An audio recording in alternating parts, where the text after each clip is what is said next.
weatherman warned of an approaching storm on the evening news, but the rain had already made its way to where I lived. It was Thanksgiving night. My brother and his friends were at the school playing 4-on-4 football on the practice field behind the gym. Our mother made my brother take me with them, so he begrudgingly made me the ref. I sat on the sidelines and watched them toss the ball around for a little over an hour. As the field grew darker and the football became more difficult to see, my brother's team wanted to finish their last drive before calling it a game. It was 3rd down for them, trailing by a field goal. My brother insisted they finish. So the 8 boys line back up, and the cold pigskin briefly brushes against the frozen grass before being fired backwards into my brother's hands.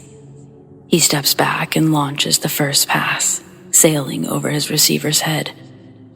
4th down, last play.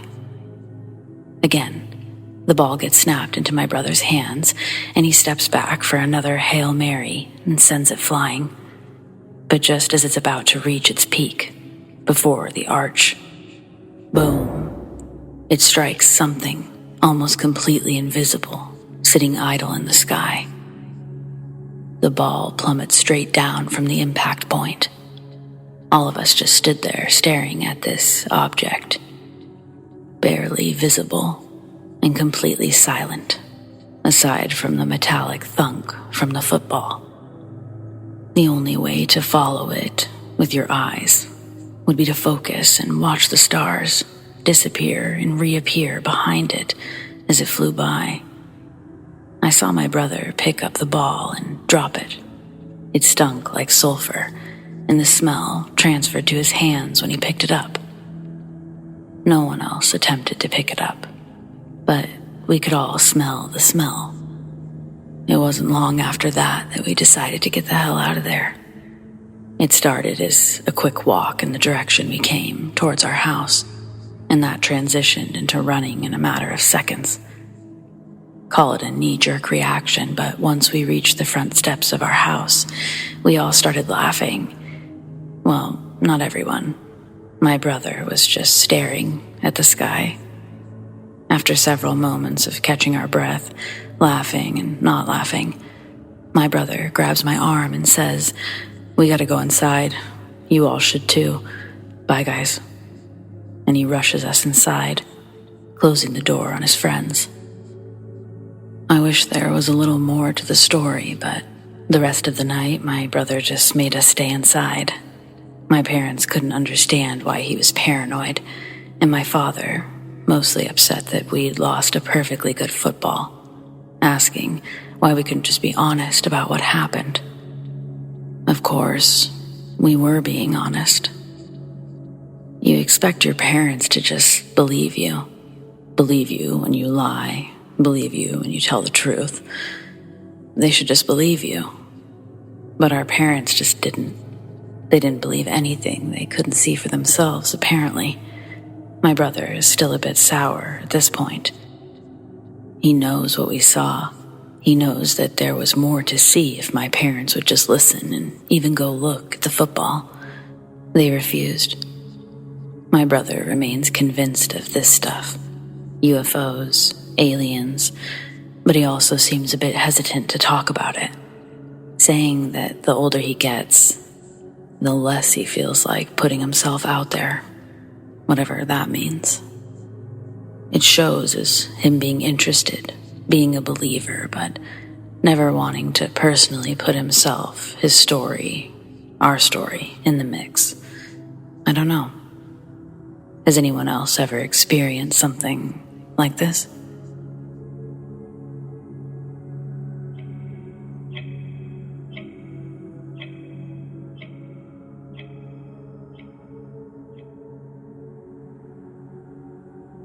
I grew up in sort of a rural area in Michigan. Not exactly middle of nowhere, just definitely no streetlights, neighbors far apart, that sort of thing.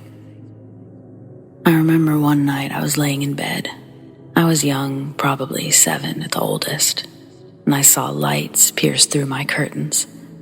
It was unusual to see. Even at that age, I realized I was seeing something I hadn't seen yet. I remember getting up out of bed and walking toward the window of all places.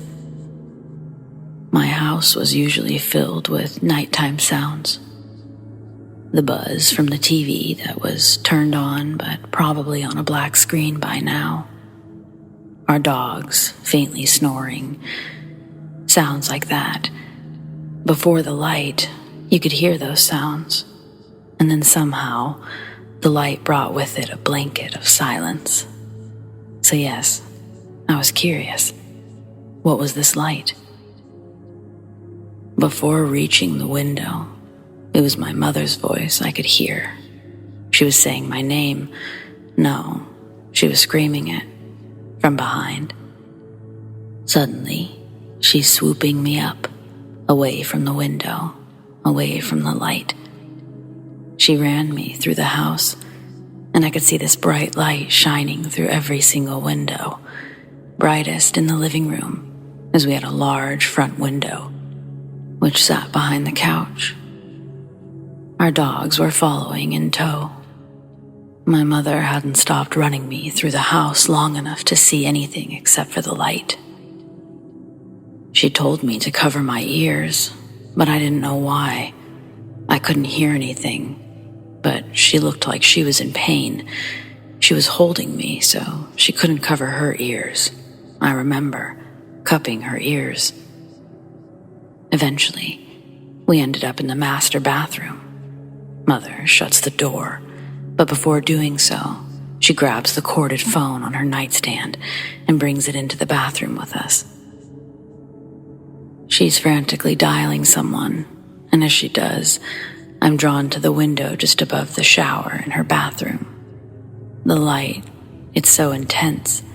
For the first time, I could see its changing colors.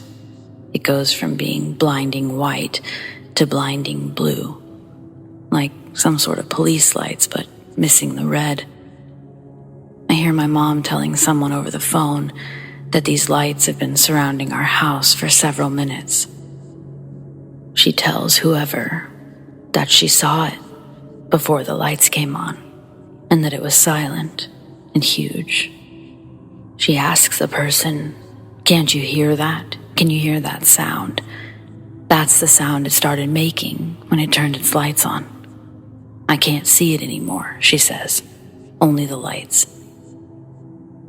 My mother's now listening to someone on the other end, to which she responds, "No, it's not a plane," and then asks, "Are you sure you aren't getting any other reports of this? The object, it's huge, and it's incredibly bright. Please, can you have someone just come take a look?" After several moments of back and forth, my mother eventually hangs up the phone. We sit in real silence for several moments. She messes with her ears some more, and I still wonder what she can hear and why I can't hear it too. The phone rings. My mother answers it, and I can tell it's someone familiar, but I wasn't the kid to interrupt while she spoke to someone. She asks over and over, "Yeah, but what is it?" Finally, she says, "But Terry, it's huge, and I could see it before all the lights happened. Terry's my uncle." "A UFO?" my mother shrieks. I didn't know the term, and I wouldn't learn it until the following Monday at school. We stayed in the bathroom for what seemed like forever. I remember sitting in the bathtub, looking up at the lights, still bright, still changing. I actually don't remember leaving the bathroom. I do remember when everything went dark, though. I must have fallen asleep because the darkness woke me up. I was now laying in my mother's bed, her laying next to me. She was awake, and she tells me to go back to sleep. "Everything's fine. Just a bad dream," she says. It wasn't a dream, though. She said this to try to resolve any unsettling feelings I must have had, but her telling me it was a dream somehow scared me more. I looked at her bedside table. The phone was still stretched all the way to the bathroom. It wasn't a dream.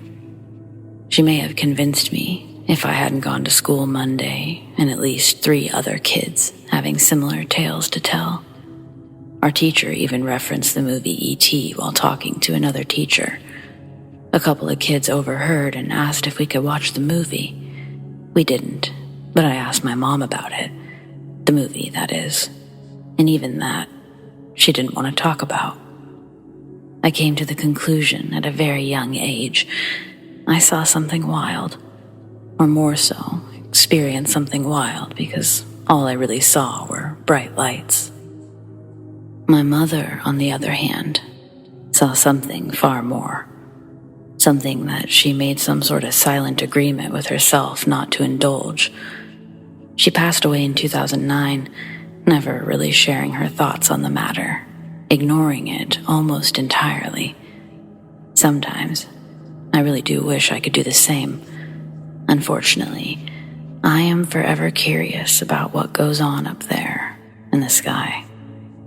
What exactly were those lights? The sound, or the lack of sound? I don't know.